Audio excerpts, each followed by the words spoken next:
방사청이 K2 전차의 성능을 개량하기 위한 선행 연구를 준비한다는 소식이 전해졌습니다. 성능 개량할 부분은 크게 세 가지로 분류되며 현대전에 매우 필요한 기능입니다.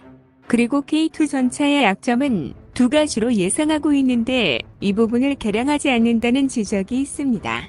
영상을 보기 전 구독, 좋아요, 알림 설정 부탁드립니다. 얼마 전 방사청은 K2 전차의 성능을 개량하는 사업을 진행하기 위해 선행 연구를 준비한다는 소식을 전했습니다. 개량은 시가전의 중요도가 높아짐에 따라 작전 소요 증대 등 미래에 변화하는 작전 환경에 대응하는 것에 초점을 맞췄습니다. 2023년 7월경 성능 개량 및 소요를 결정했으며 2024년 상반기에 선행 연구를 마칠 예정입니다. 그리고 2024년 하반기에 사업 추진 기본 전략을 수립하게 됩니다. K2 전차의 성능을 향상시키는 데에는 크게 세 가지가 있습니다. 첫 번째로는 적의 대전차 미사일이나 자폭 드론 공격을 효과적으로 대응하기 위해 복합 능동 방어 시스템을 장착하는 것이 포함되어 있습니다. 이 시스템은 대전차 미사일이나 대전차 로켓과 같은 발사체를 능동적으로 방어하는 방어 체계입니다. 능동 방어 시스템은 하드킬과 소프트킬로 나눌 수 있습니다.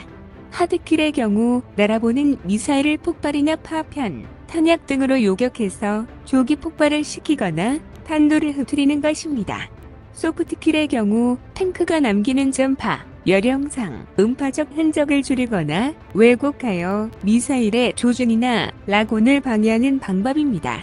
현재 흑표에는 소프트킬 능동방어 시스템만 적용된 상태라고 합니다. 하드킬 능동방어 시스템을 개발, 장착하여 흑표의 방어력을 높이는 것이 첫 번째 개량입니다. 두 번째, 도시지역 및 산악지역에서 작전을 수행할 때 승무원의 관측 능력을 향상시키기 위해 360도로 관측이 가능한 전장 상황 인식 장치를 개발하는 것도 포함되어 있습니다. 이것은 네 방향으로 감시 레이더와 센서를 탑재해 사각 지역을 없애는 것을 목표로 하고 있습니다. 2021년 AS-21 레드백을 홍보하는 영상에서 VR 장비를 착용한 채 전차 외부를 볼 수 있는 시스템이 발표되었습니다. 이는 한국형 아이언 비전이라고 불리고 있습니다. 이 시스템을 장착한다면 전장 상황을 보다 빠르게 인식하여 대응할 수 있게 됩니다. 세 번째, 인공지능을 이용해서 원격 사격 통제 시스템을 장착하기로 했습니다. K2 전차를 최초 양성했을 당시에는 대한민국 전차 운용 교리 및 예상 전장 환경에서 원격 사격 통제 시스템이 필수는 아니었습니다. 있으면 좋지만 없더라도 전차 운용 자체에는 커다란 지장이 없는 부가적 옵션일 뿐이었기 때문입니다. 하지만 최근 북한군이 대전차 미사일로 불새 미사일을 개발하고 소형 공격용 드론을 전략화하고 있습니다.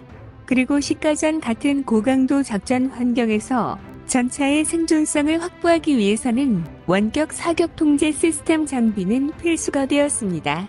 그래서 이번 개량 사업을 통해 원격 사격 통제 시스템을 포함시키기로 했습니다.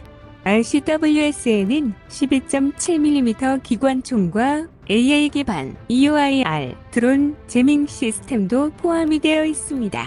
대한민국의 K2 전차의 성능 개량은 이처럼 크게 세 가지로 분류되었습니다. 하지만 이번 성능 개량 사업은 사실 처음이 아닙니다. 폴란드로 수출하는 K2 전차의 경우 대한민국보다 개량 사업의 선행으로 진행되었습니다. 폴란드로 수출하는 K2 전차의 경우 드론과 대전차 유도 미사일 등 다양한 위협에 대비하는 종합방어 솔루션에 대한 연구를 지속적으로 진행해 왔습니다. 그리고 탐지 회피를 위한 이동위장 체계와 연막탄 발사기, 하드킬 능동 방어 시스템, 원격 제어 무기 시스템, 드론 방해기 등 여러 방면의 방어 시스템을 구성하고 있습니다. 또한 명중 회피를 위한 레이저 경고 시스템 및 향상된 방어 장갑과 승무원 보호 시스템을 갖추고 있습니다. 특히 최근 러시아 우크라이나 전쟁에서 보여준 드론의 위협에 대해서 더욱 집중하고 있습니다. 이러한 성능 개량 사업이 진행되는 것은 약점을 보강하기 위함입니다. 이번 성능 개량 사업에 포함되지 않은 약점 부분도 강화시켜야 한다는 목소리도 나오고 있습니다. 현재 흑표의 약점은 두 가지가 있는 것 같다는 의문이 제기되고 있습니다. 첫 번째, 중량 제한이 과도하다는 점입니다. 현재 영국을 제외한 유럽의 3세대 전차는 대부분 56톤으로 업체되어 왔습니다.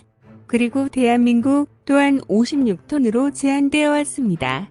이는 대한민국의 공병대 능력 문제인데 국군이 보유한 투하 장비의 하중 한계가 60톤 이하로 맞춰졌기 때문입니다. 소문으로는 대한민국에 있는 다리를 지나가기 힘드니 중량 또한 제한시켰다는 말도 있습니다. 하지만 이는 사실이 아닌 것으로 판명났습니다. K9 자주포 교육이 진행될 때 교량의 안전하중은 6륜 차량을 기준으로 세워졌다고 합니다. 60톤 안전하중을 가진 교량에서 60톤 6륜 차량은 지나갈 수 있지만 60톤 사륜 차량은 지나갈 수 없게 되었기 때문입니다. 하지만 대한민국의 전차들의 경우 큰 문제 없이 지나갈 수 있다고 합니다. 이런 중량 제한은 방어 시스템, 무기 시스템을 장착하는 데 있어서 상당히 제한이 되고 있습니다. 이 중량 문제로 인해 두 번째 문제가 파생되었다고 보는 사람도 있습니다. 두 번째 문제는 중량 문제로 측면 방어력에 문제가 있다는 의견이 있습니다. 전차는 적에게 측면을 내준다는 것은 자살 행위에 가깝습니다. 하지만 기동을 하다 보면 측면이 드러나게 되는 경우가 있습니다. 이를 강화하기 위해 장갑을 강화시켜야 하는데 중량 문제로 강화하는 데에 한계가 있습니다. 전면 장갑과는 다르게 경사 장갑으로 설계하기가 어려우며 이 때문에 측면으로 적 포탄을 완벽하게 막을 수 없기 때문입니다. 이렇게 두 가지의 약점이 있다고 지적되며 과거에는 한 가지 더 문제점이 있다고 지적되었습니다. 포탑 하부와 차체 사이의 공간이 비교적 넓어 보였는데 이곳을 공격당하게 되면 쉽게 파손된다는 것입니다. 차체와 포탑 사이에 포탄이 박혀 차체 방향으로 급격하게 파고드는 것을 샤프트랙 현상이라고 하는데 이 현상이 발생하기 쉬운 조건이라는 것입니다. 하지만 이 논란은 이 부분의 신형탄을 사격해보는 시험을 진행했고 깔끔하게 막아내는 모습을 보여주었기 때문에 마무리되었습니다.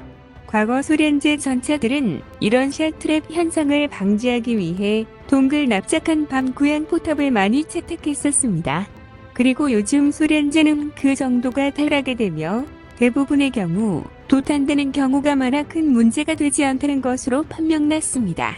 이처럼 몇몇 약점이 있지만 이를 보강하고 전체적인 성능을 향상시키기 위한 사업을 진행한다는 것은 크게 반길입니다. 이 사업이 차질 없이 진행되어 더욱 강한 전차 군단이 갖춰지길 기원하겠습니다. 더 많은 이야기를 원하신다면 구독을, 이번 이야기가 좋았다면 좋아요를 눌러주세요. 감사합니다.